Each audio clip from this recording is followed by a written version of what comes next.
And then in turn, you also want to make sure that in your communications with other people, that you do treat them with dignity and respect, and that you're honest and you're kind in your interactions with them.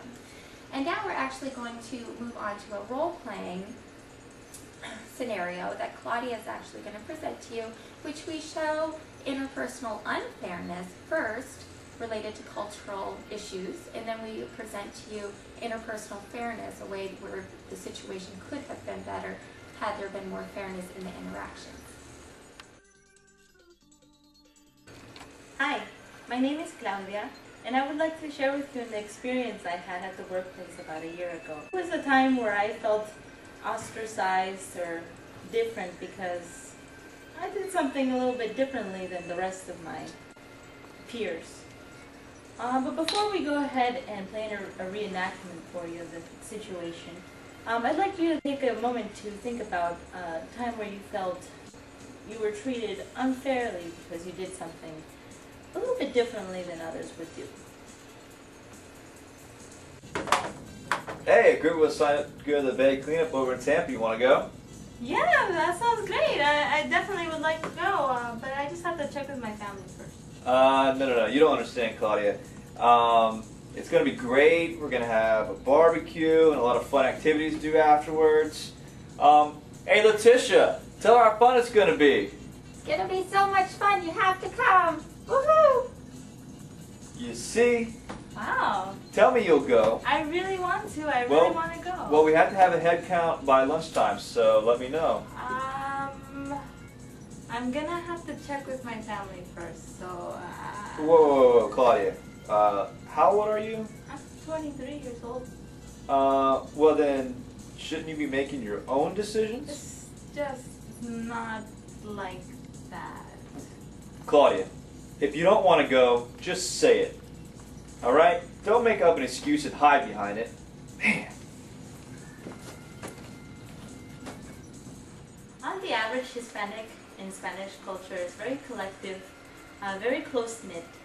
And therefore, I felt like I had the duty to check with my family first to see if it was okay.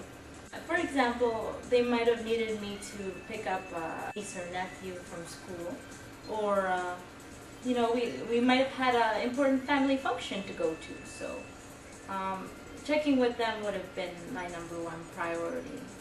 So that's part of my culture, and that was an instance in which one of my peers failed to have a little bit more understanding or respect for it and just stormed off. So now we're about to see an example of how this could have been dealt with a little bit more dignity and respect with regards to a different culture. Hey Claudia, a whole group has signed up to go to the Bay Cleanup over in Tampa this Saturday. You want to go? Oh yeah, definitely. I would love to go. It's just that I have to check with my family first. No, I don't think you understand, Claudia. It's going to be great. We're going to have a barbecue, a lot of fun activities to do. Hey, Letitia, tell her how much fun it's going to be. It's going to be so much fun, Claudia. You have to come. Woohoo! You see? Oh, Tell me you'll go. We have to have a head count by lunchtime today. Sounds really great. I just have to check with my family first. What's the latest I well, can get back to you? Well, okay. Do you think you can have an answer by lunchtime? Yeah, I think I can do that. But if not, what's the absolute latest I can get back to you? I think if you let me know by the end of the day, I could probably squeeze you in, but make it by lunchtime, and it'll be a lot easier if you do. Okay, I'll definitely try. Okay. Thanks. All right, thank you.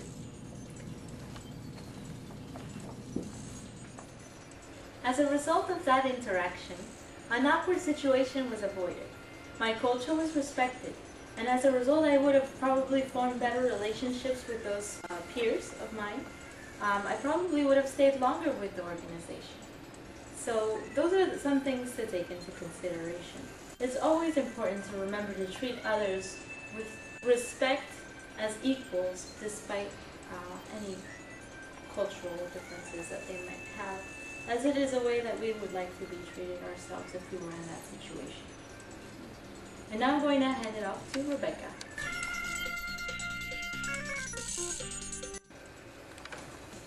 Thank you, Claudia. Claudia. And now, why should we care at the Coalition for the Homeless about interpersonal fairness and culture?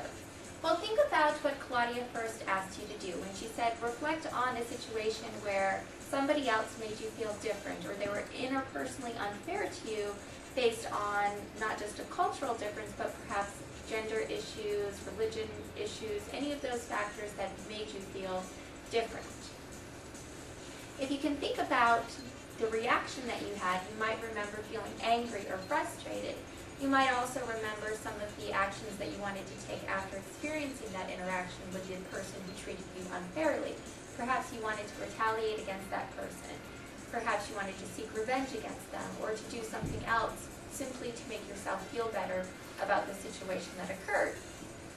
Well, within our research, we actually find that that is the case. When people are treated in an interpersonally unfair manner, they're more likely to experience stress and depression, and they're also more likely to retaliate against the person who initially caused them harm. They're also more likely to engage in deviant behaviors within their organization and to engage in counterproductive work behaviors. All of these things are negative to the organization. But there's also another effect. When somebody treats someone poorly, if they can't directly retaliate against that person, they might instead retaliate against or express their frustration towards an innocent third party, such as a child or a spouse at home or a coworker, or they might go home and kick the dog just to release some of the frustration that they're experiencing. So we don't want this spiraling effect to occur. In addition to that, here at the Coalition for the Homeless, this is especially important because if you think of the clients who come here and your interactions with them, they're already experiencing a lot of unfairness just from society's standpoint, and that they're deprived of some of the basic needs that we need to survive, such as shelter and food. And we don't want to contribute to the unfairness that they're experiencing by treating them in a way that is inappropriate or unfair just based on cultural differences or other types of differences. And in the same respect, we want to treat our coworkers, supervisors, and each other with this dignity and respect that we've been promoting throughout this training. So overall, by treating each other with dignity and respect in regard to our differences, we expect to have an overall better environment here at the Coalition for the Homeless, which should contribute to all of our work efforts here at the Coalition. So this concludes our training. We hope you enjoyed it. I'm Rebecca. And I'm Samuel. And I'm Alice. And I'm Claudia. Thank you.